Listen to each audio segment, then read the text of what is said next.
बिहार में कानून का राज नहीं है, गुंडा राज है। गुंडा राज, जो गुंडा चाहता है वही होता है। कहता है एफआईआर का मुझे कोई परवाह नहीं। सत्ता प्रतिष्ठान का व्यक्ति एफआईआर को चुनौती दे रहा है, ये मैं नहीं कह रहा हूं। हेडलाइन है, हेडलाइन। जेल में हाजिरी लगाने वाले लोग, कोर्ट में हाजिरी लगाने वाले लोग जिन पर ये आरोप लगे हैं, एक साक्षात्कार में क्या कहा था? किसी ने पूछा था कि सुशासन की सरकार है, तो अपने भुगतान की ओर इशारा करके कहा था कि उसकी सरकार है। मुख्यमंत्री बिहार जो टायर्ड है, उनको तो पता भी नहीं होगा, वो स्टे कर रहे थे कल मधेपुरा में, पता भी नहीं होगा कि बिहार में भी कोई घटना घटी है। AK-47 चलाते हैं, AK-47 जो तांडव करते हैं, उनको आपने AK-47 का सुरक्षा दे रखा है। एक खतरा होगा, ये बात माननी चाहिए। लेकिन जनता दलों को इस बात का, भारतीय जनता पार्टी को इस बात का घमंड है कि हमारा सूचना जनसंपर्क विभाग इतना मजबूत है कि हम हर चीज को कवर कर लें। एफआईआर का परवाह नहीं। कल्प्रिट कह रहा है कि एफआईआर का परवाह नहीं, आरोपी कह रहा है कि एफआईआर का परवाह नहीं। Where is governance? कहां है सुशासन? पूरी शासन इस पूरे गैंगवार की घटना, वर्चस्व की लड़ाई, AK-47 से हुए हमले वो बिल्कुल स्पष्टता के साथ शासन के सामने आनी चाहिए। लेकिन शासन तो कुछ बोल नहीं रहा। उम्र कैद की सजा भुगतने वाले लोगों के लिए अब कानून में संशोधन होगा और उनको बाहर का रास्ता दिखाइएगा, कहिएगा कि बिहार में कानून का राज हो, नियमावली बदली जाए, अपराधियों को जेल से निकालने के लिए, रिहा कराने के लिए, तो फिर कानून का राज कैसे हो सकता है? दर्शकों नमस्कार, आप देख रहे हैं खबरीलाल लाइव और मैं हूं आपके साथ निधि सिंह।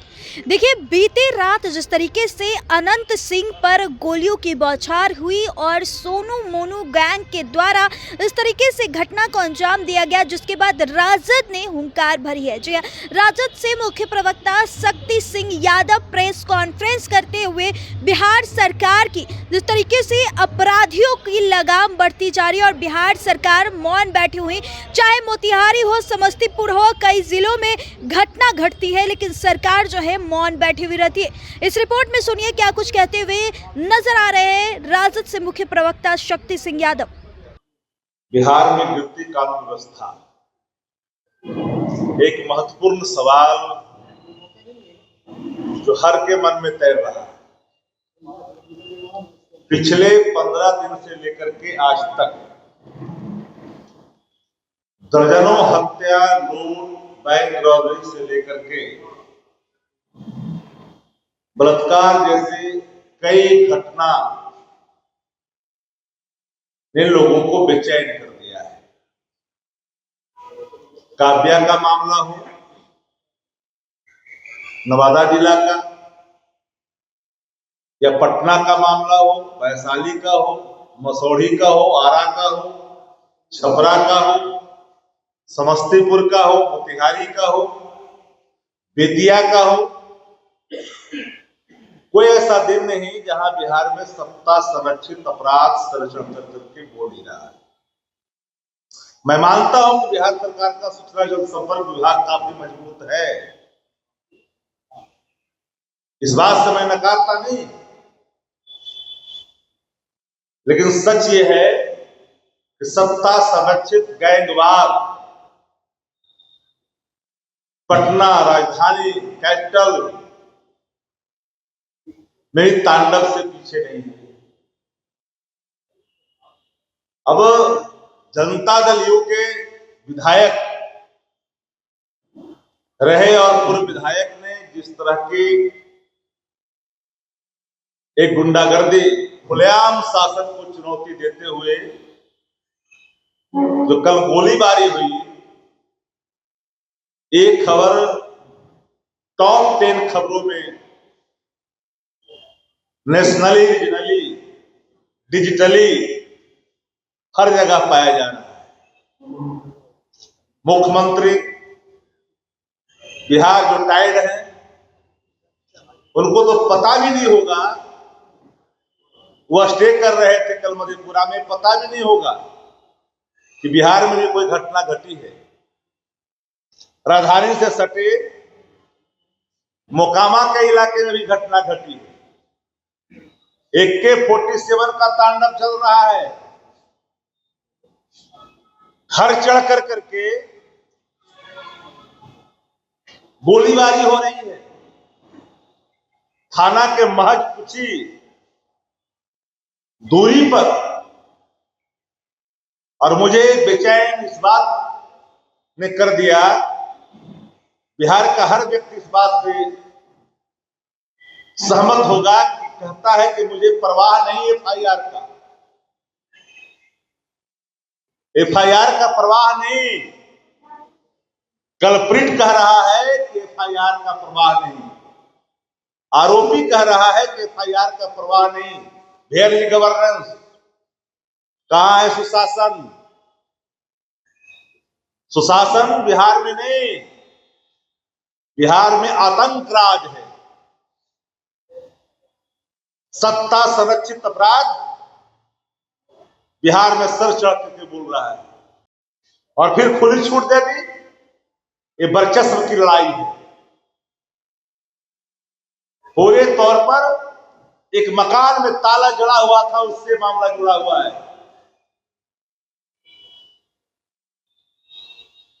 वकील पिता ने उनके कुछ सवाल किए हैं, वह भी सवाल खुल करके सामने आया है। लेकिन अपराध पर बिहार में डर लगता है। हमारे राज्यसभा सांसद संजय यादव जी को भी धमकी मिली, लेकिन उसका अभी तक शासन की तरफ से कोई अनुसंधान का एक प्रथम दृष्टिया भी खुल करके शासन द्वारा नहीं सामने खुल करके आया था कि इसमें क्या मामला है।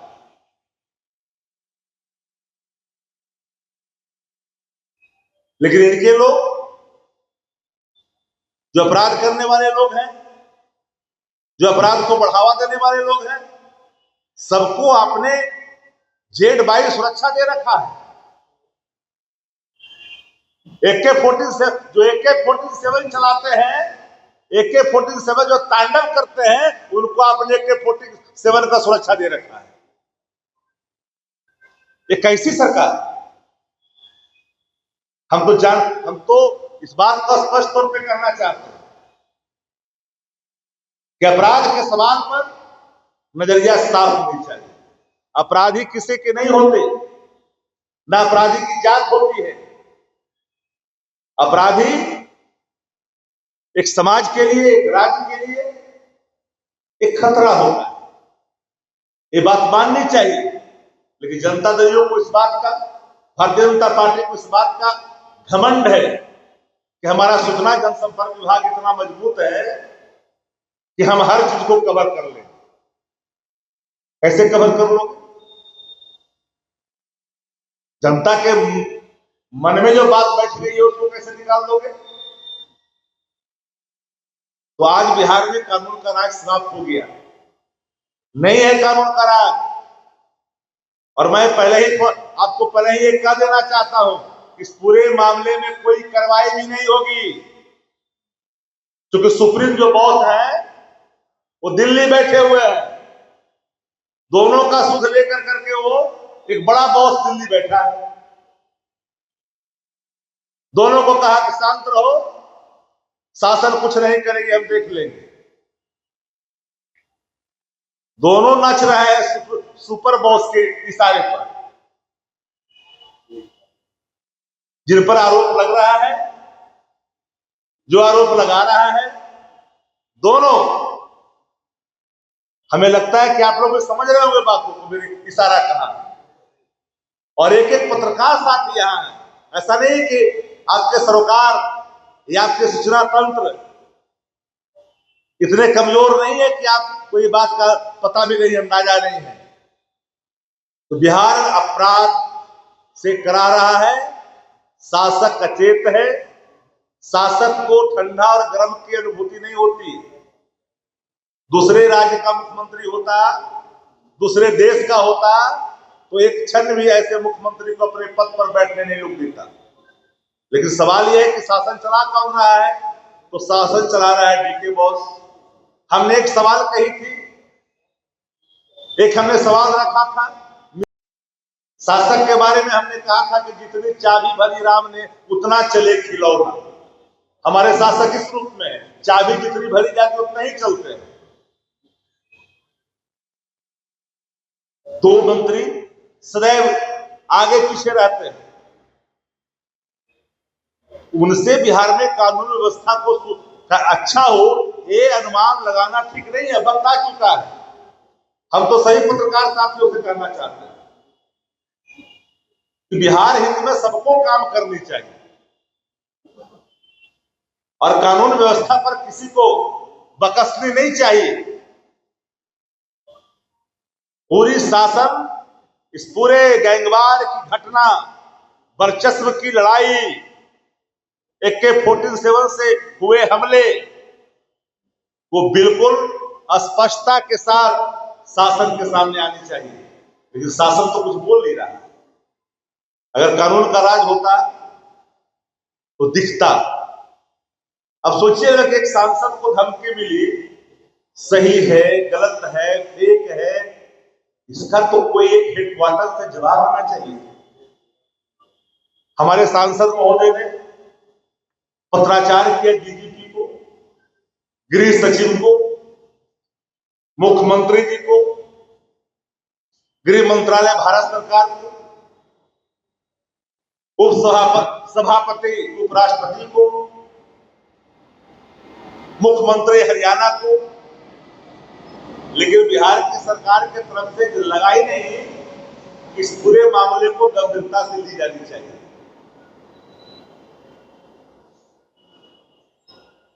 अगर आप अपराध को पार्टी के दृष्टिकोण से देखिएगा तो अपराध फिर अपराध रह जाएगा और फिर अपराध एक मजाक बन करके रह जाएगा।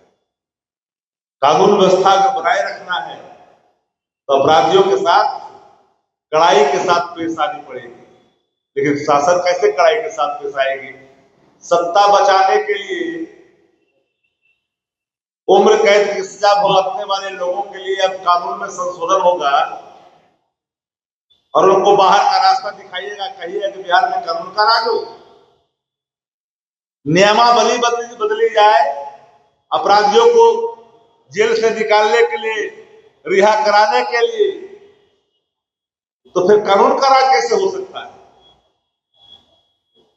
ये तो अपराधियों का राज है, ये अपराधियों का साम्राज्य है। ये राज इस बात का गवाह रहेगा आने वाले कालांतर तक कि एक अपराधी जो सजायाफ्ता था उस व्यक्ति को जेल से निकालने के लिए नियमों में बदलाव किए गए और प्रतिष्ठित किए गए। सत्ता प्रतिष्ठान की तरफ से सरकार बचाने के लिए बड़े आवास किए गए। फर्स्ट टर्मर MLA को सम्मानित करने के लिए मिनिस्ट्री पुल का आवास दिया गया। अब कहते हो कानून का राज, ये कैसा कानून का? चाहे गोपालगंज का इलाका हो, मोतिहारी का इलाका हो, ये कौन गैंगस्टर है जरा बताइए? भोजपुर का इलाका हो, कौन गैंगस्टर है? चलिए मोकामा से लेकर के बढ़िया तक के इलाका में कौन गैंगस्टर है? कौन अपराधी है? किस पार्टी से ताल्लुकात रखता है? लेकिन आपकी पुलिस कहां जाती है? आपकी पुलिस जाती है जाति देख कर। क्या आप लोग भी डर गए हैं? तो नाम लेने से कतरा रहे हैं, सिर्फ आरोपी बता रहे हैं क्या? अच्छा, पूर्व विधायक का नाम सिंह का नाम आ रहा है, आपको पता नहीं है? पूरे प्रेस कॉन्फ्रेंस में आपने नहीं किया। Are you not known? Who are ex-MLA Mr. Ran Singh? शक्ति जी, एक सवाल यह है कि क्या आपकी पार्टी अब ऐसे कमंग छवि या आपराधिक छवि के लोगों को अपने पार्टी में शामिल नहीं करेगी। राष्ट्रीय जनता दल ने कभी अपराधियों को, अपराध से वास्ता रखने वाले लोगों को कभी संरक्षण नहीं दिया। और मैं एक लाइन पूरी चुनौती के साथ करता हूं, आरोप किसी पे लगे, लेकिन जब कोई व्यक्ति आरोपित हो जाए या जिनके चाल चरित्र और चेहरे लगातार अपराध से जुड़ा हुआ हो, हैबिचुअल हो, ऐसे लोगों को राष्ट्रीय जनता दल तेजस्वी युग है, माफ करना भैया। इसके पहले तो आप ही की पार्टी से वो चुनाव लड़ने को जीते थे, आज वो नहीं हुए। फिर भरम में गिरा है। मैंने नीलम सिंह को टिकट दी थी, दिमाग निकाल लीजिए, फिर हमने महिला सम्मान किया था। शायद आप भूल जाते हैं, कदाचित इन बातों को याद नहीं रखते। 2020 की तो बात करिए ना। मैंने नीलम सिंह जी को टिकट दिया था, चुनाव जीते थे। वो महिला है, महिला सम्मान हमने किया था। आप अगर अपराधी है तो आपकी पत्नी अपराधी नहीं हो सकती, इसको मैं नहीं मानता। लेकिन जब डायरेक्ट कोई व्यक्ति जिस पर आरोप लग रहा है, वो कह रहा है कि मैं एफआईआर नहीं डरता, किसके बल पर कह रहा है? सत्ता के बल पे कह रहा है, अपराध को, एफआईआर को चुनौती दे रहा है। दिलीप सिंह को भी तो टिकट मिला था। दिलीप सिंह पर कौन से थे? अब जानते हैं दिलीप सिंह के बारे में, उसमें थे पत्रकारिता में यार सहायक। आज जो आपदा है उस समय सहायक पुनर्वास कहलाता था, और सहायक पुनर्वास राज्य मंत्री थे बिहार सरकार के। आप एक बात हमेशा याद रखिए, हम लोगों ने अपराधियों को 2005 के पहले अपराधियों की लिस्ट निकाले जिनके नाम से बिहार कांपता था, वो सारे भाजपा और जदयू के अंदर में A to Z। अच्छा, इस पूरे मामले में अभी तक 3 एफआईआर हुआ है। शासन के लोग कह रहे हैं कि इस पर जल्द कार्रवाई होगी। नहीं, धमकियां उन्हें भी मिल रही है। याद करिए, सुशासन पर मैंने नहीं, जेल में हाजिरी लगाने वाले लोग, कोर्ट में हाजिरी लगाने वाले लोग जिन पर ये आरोप लगे हैं, एक साक्षात्कार में क्या कहा था? किसी ने पूछा था कि सुशासन की सरकार है, तो अपने भुगतान की ओर इशारा करके कहा था कि उसकी सरकार है। ये सच है, उसकी सरकार है कि नहीं है? चुनौती दे रहे हो कि नहीं दे रहे हो? मुख्यमंत्री नीतीश कुमार जी किस यात्रा में मशगूल हैं आप?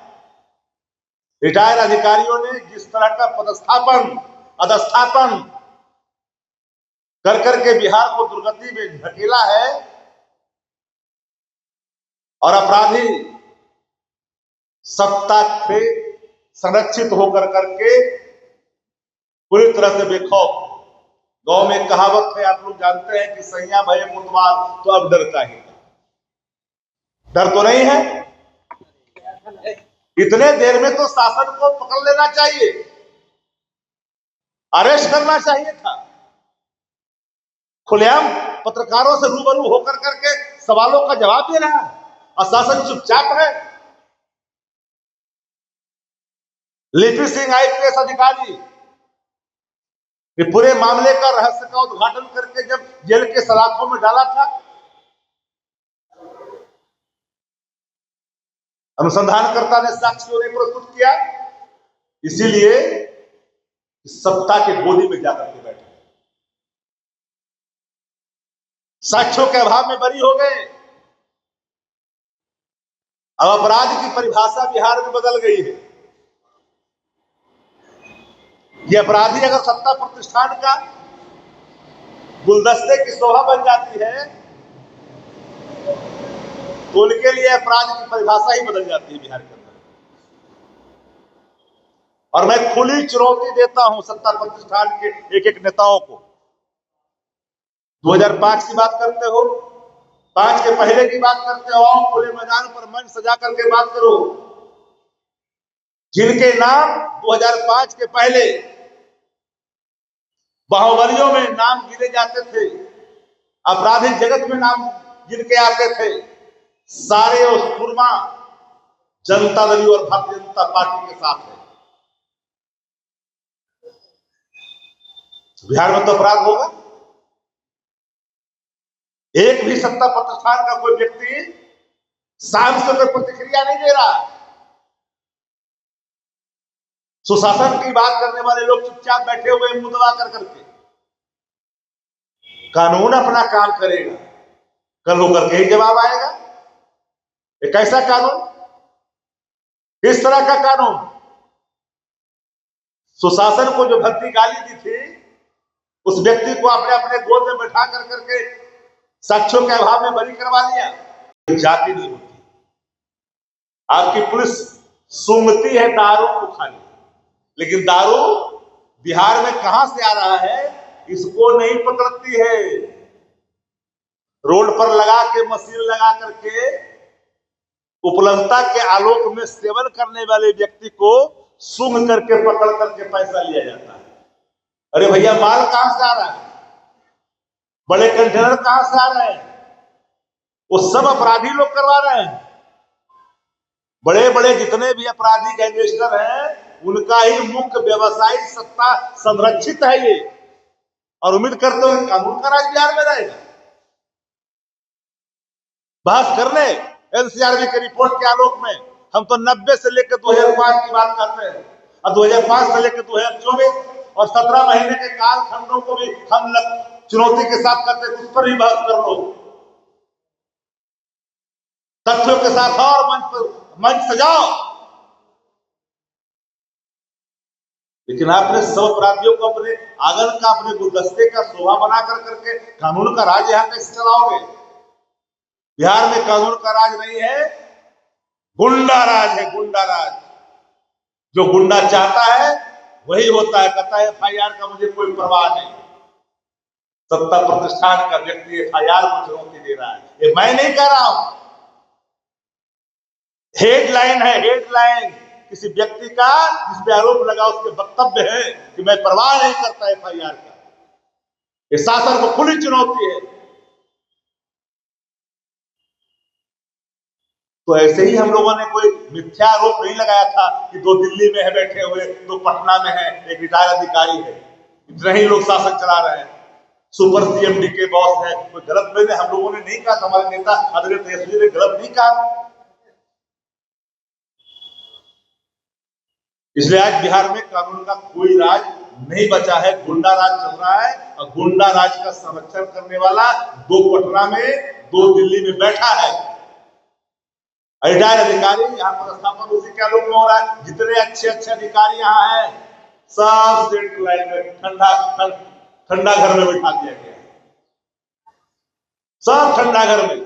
जनरल कर्पूरी ठाकुर जी ने विनियोग विधेयक पर चर्चा करते हुए बिहार विधानसभा में कहा था, लीडर अपोजिशन के हैसियत से, कि राज्य के अंदर में कुछ भटियारा भी है जो उंगलियों पर गिने हुए हैं, कुछ नकारे हैं और कुछ ईमानदार है, कुछ जो है लॉयल टू दी चेयर है, कुछ लॉयल टू दी पर्सन है।